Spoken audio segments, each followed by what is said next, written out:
So hello అన్న చెప్పండి. So question ఏంటంటే మొన్న ఒక లాస్ట్ ప్రెస్ మీట్లో అదే మీరు ఇంట్రడ్యూస్ చేసిన హీరో మీద ఒక కామెంట్ చేశారు. ఎవరండి? రామ్ గారి మీద. దేవదాస్ మూవీకి కామెంట్ నేను చేయలేదు, తమ్మునైల్ కామెంట్ చేసింది, ఏం కాదు. సో తమ్మునైల్స్ అనేవి మా జనబాహుల్యంలోకి వచ్చేసినాయి. అవి కూడా ప్రాణాలు ఉంటున్నాయి. అవి ప్రాణం పోసుకుని, పురుడు పోసుకుని, ప్రాణం సంతరింప చేసుకుని అవి సో వికృత రూపాలే తిరుగుతున్నాయి మనుషుల మధ్యన, గోస్ట్ లాగా. సరే సార్, అలా నెగిటివ్గా బాగా స్ప్రెడ్ అయింది.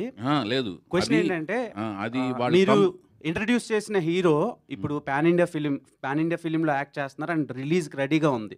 అసలు రాము, నేను పరిచయం చేసిన వెంకట్, ఆదిత్య ఓం, రామ్, సాయి ధరమ్ తేజ్, మీరు అడిగి చాలా మంచి పని చేశారు. సాయి ధరమ్ తేజ్, హరికృష్ణ గారు, వాళ్ళు నా హృదయంలో టాటూ లాగా ఉంటారు. సో ఆయనది డబల్ ఇష్మార్ట్ అని ఒకటి రిలీజ్కి రెడీగా బ్లాక్ బస్టర్ అవ్వాలని మనస్ఫూర్తి కోరుకుంటాను. అండ్ నా రూమ్మేట్ రవితేజ నా హృదయంలో ఉంటాడు. ఆయనది కూడా సినిమా రిలీజ్ రెడీ ఉంది. అదే, ఇది నిజంగానే చెప్తున్నాను. చౌదరి ఇప్పుడు 100 రూపాయలు ఇద్దరు సినిమాలు హిట్ అవ్వాలి. ఎందుకంటే రవితేజ ఎంత కష్టపడి పైకి వచ్చాడు నాకు తెలుసు. అతను పడిన కష్టం వెనకాల, ప్రతి కష్టం వెనకాల నేను కూడా ఉన్నాను. ఏది ప్రత్యక్ష సాక్షి, పరోక్ష సాక్షిగా ఉన్నాను. ఇద్దరు రూమ్మేట్స్, రవితేజ నేను 8 years. ఓకేనండి. ఓకే. అండ్ మీరు చాలా సినిమాలు రిలీజ్ అది తమ్మునైల్ సరిగ్గా తప్పు పెట్టారు, రాముకి తెలుస్తుంది. అది తమ్మునైల్కి ప్రాణాలు పోసి ఆయన క్వశ్చన్లు సంధించకండి భయ్యా. సరే సరే సార్, ఇప్పుడు మీ సినిమాల్లో లాహిర్లో నుంచి చాలా మంచి మంచి సినిమాలు ఉన్నాయి, ఫ్యామిలీ ఓరియంటెడ్ ఫిలిమ్స్. సో ఇప్పుడు రిలీజ్లు హవా నడుస్తుంది. సో మీ సినిమాల్లో రిలీజ్ చేయాలంటే ఏ సినిమా రిలీజ్ చేస్తారు?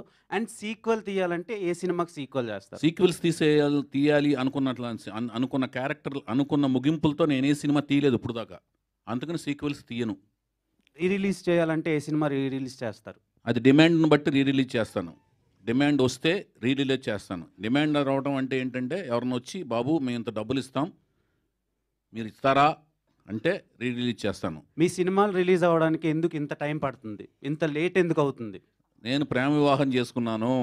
నా పేరు మీకు కనిపించేది వైవిఎస్ చౌదరి, కథా స్క్రీన్ ప్లే నిర్మాత, దర్శకత్వం. ఓకే, తర్వాత నాకు కనిపించేది వినిపించేది వైవిఎస్ చౌదరి, ఎన్టీఆర్ వీరాభిమాని. ఈ రెండింటికి మధ్యన నా పేరు కుటుంబరావు. అర్థమైందా? కుటుంబంతో పాటు సరదాగా ప్రయాణిస్తుంటాను. సార్ ఫ్యామిలీ గురించి మాట్లాడుతున్నారు కాబట్టి ఒక క్వశ్చన్. ఆమె